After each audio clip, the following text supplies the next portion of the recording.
Time now to talk business with our partners 2 Degrees. India is Donald Trump's latest target. He's doubled tariffs on their exports. Well, he's announced he's going to do that shortly. For that and much more, Garth Bray, Business Desk. Good morning, Garth. Morning, Ryan. Now, we'll get to your wet helmet in a second. But let's start with Trump. He's 25% already on India, plus 25 would take you to 50. And that's from August 27, unless they announce that they will no longer buy their energy, their oil from Russia. And that's probably what this is really about. We're heading towards a weekend. You've had Witkoff over there, meeting with Putin. And it's all about Russia at the moment. So this is part of that game. But it's really fired people up. It's united a lot of people we're hearing around sort of Modi in India at the moment. And it's interesting for New Zealand because we are trying to strike a bilateral free trade agreement with India at the moment. Been a bit quiet on that front since May when they've been bouncing around. I think they signed about 30 odd little agreements while Luxon was over there. And but we have had some defence cooperation up there. Even this week, we've had quite a senior Ministry of Defence official up there shaking hands with ministers, reminding them that they've just successfully seized about $1 billion worth of heroin out of the Gulf of Arabia with New Zealand support and Indian officers on board to Kahar and things like that. So, hey, remember us, we're your friends, we want to trade with you. That guy over there wants to smash you with extra tariffs at the end of the month. What do you want to do? Yeah, it's interesting because the Indians have come out and said, well, you're the ones, as in America, that told us to buy Russian gas at the start of the war. Yeah, right. So they're like, well, you know, and we did what you said and now you're going to punish us for it. And they've got 1.4 billion people that need to be kept warm and businesses that need to be very dependent on oil, the Indian economy too, eh? Yeah. Now, we keep hearing about the supermarket duopoly. We've spoken to Sue Chetwin about this morning. Another report from the ComCom is one doing better than the other in the duopoly? Interesting, yeah. Gregor Thompson had a good look at that and found actually below the radar of sort of 82% domination by these two big brands, that actually Woolworths has been losing market share.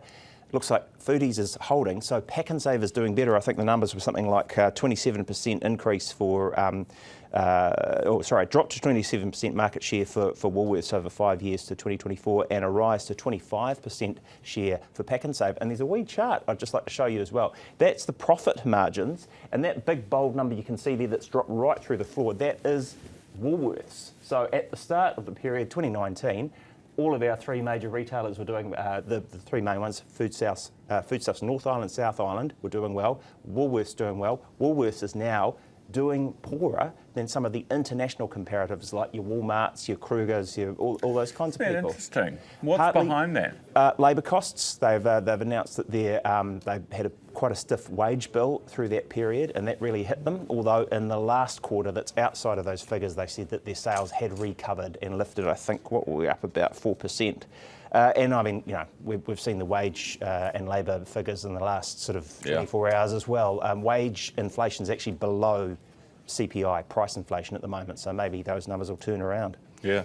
Finally, calls for a capital gains tax from quite an unexpected corner. Yeah, ANZ Bank senior or chief economist, not from here, from Australia, at the Building Nations conference down in Wellington, basically saying, look, I know you guys don't have a capital gains tax. It's something you should look at really seriously. Intergenerational distribution of where, you know, who can get into the housing market and can't is a huge issue in Australia and New Zealand. He said, you guys have got to start looking at this seriously. Oh, go back to Australia. This is the bank that has 30% of our mortgages. Yeah. So interesting call, and you had Antonio Watson, the CEO here, making a similar kind of a call for CGT last year. So quite an interesting play. Well, every time a banker tells me we should have a capital gains tax, I'm going to tell them we should have a profit windfall tax on their banking profits. That annoys me. Anyway, rather than a windfall tax on cyclists, right? Yes. Now this is the most important part of today. So do you bike on cycleways or on the road? Mostly cycleways if they're available because they're safer, and I don't want to wind up in hospital. Which is fair. But if we could would you pay a road user charge for riding your bike if that money was ring-fenced solely for cycleway construction? Well, I mean, you wouldn't get a choice, would you? Because if there's a charge, they're going to tax you, and that's how it works, right? Yeah. But you've got to think. You heard Chris Bissett talking about weight, you know, the weight of a cycle and people using a cycle lane, that's not going to do much damage to it really. So they're not going to be hammered as hard as people hooning down there in their SUVs. Yeah, but they're still bloody expensive to build, aren't they? 3,000 of them around, 3,000 k's of them around the country and 83,000 k's of roads. See, I think probably you heard him saying that they're a bit wary about pricing it and working out 20 different categories of Yeah, weight. keep it simple.